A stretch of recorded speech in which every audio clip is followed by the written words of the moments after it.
Bwana, hizi mechi za Simba na Yanga kweli tunaamini uchawi upo. Cheki mtu wa Yanga alichoenda kufanya golini jana kwenda ameenda kumwaga maji.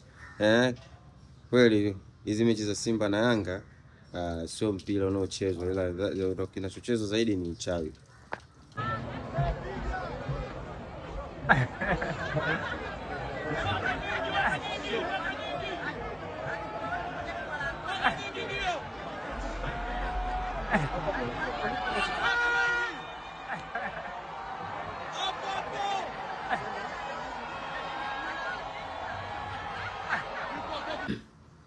Mashabiki wa Manchester United. Hebu sikilizeni na wimbo kwanza, mashabiki wa Manchester United.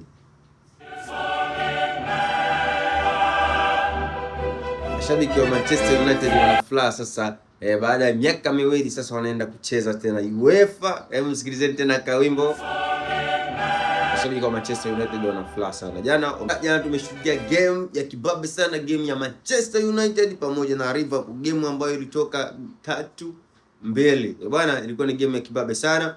Goli za Manchester United zilifungwa na Cunha pamoja na Benjamin Sesko na kumalizika na Kobe Maino. Bwana, Kobe Maino amekuja kuokoa jahazi. Dakika za 70 na ngapi Kobe Maino akaja kuokoa jahazi na bench kutoka 3, na huku kwa goli za Liverpool zikafungwa na Gakpo pamoja na Dominic Szoboszlai. Bwana, ni hatari sana. Manchester United sasa wanaingia UEFA rasmi. Sio mchezo, tunawashuhudia UEFA mwaka kesho. Ni sio mchezo next. Bwana, jana tulikuwa tuna game nyingine, game kati ya Tottenham Hotspur pamoja na Aston Villa. Aston Villa akiwa nyumbani, tukimshuhudia Tottenham Hotspur akitoka na ushindi wa goli 2-1 dhidi ya Aston Villa. Bwana, ni hatari sana. Ushindi wao jana umewapandisha kidogo juu, kwani wana mwelekeo wa kushuka daraja. Sio mchezo sana. Ushindi wao jana kidogo umewapa furaha na njia kidogo kwamba na uwezo wa kutokushuka daraja, kwani mashabiki wa Tottenham Hotspur wanashikilia moyo sana. Hatari sana. Pia game nyingine tulikuwa tuna game kati ya Bournemouth na Crystal Palace. Bournemouth akishinda goli 3-0 dhidi ya Crystal Palace. Yaseni ni hatari sana. Na game ya mwisho ni game kati ya Espanyol pamoja na Real Madrid. Sio mchezo. Jana wa Real Madrid wakishuma chuma 2-0 katika uwanja wa Espanyol.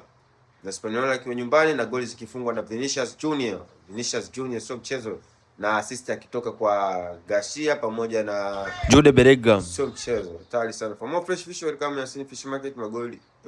For more fresh fish welcome Yasin Fish Market Magomeni Mikumi Shoka Street, Dar es Salaam, Tanzania. Ujipatie samaki fresh halisi wa soko kwa bei rahisi sana, jumla na rejareja. Hala.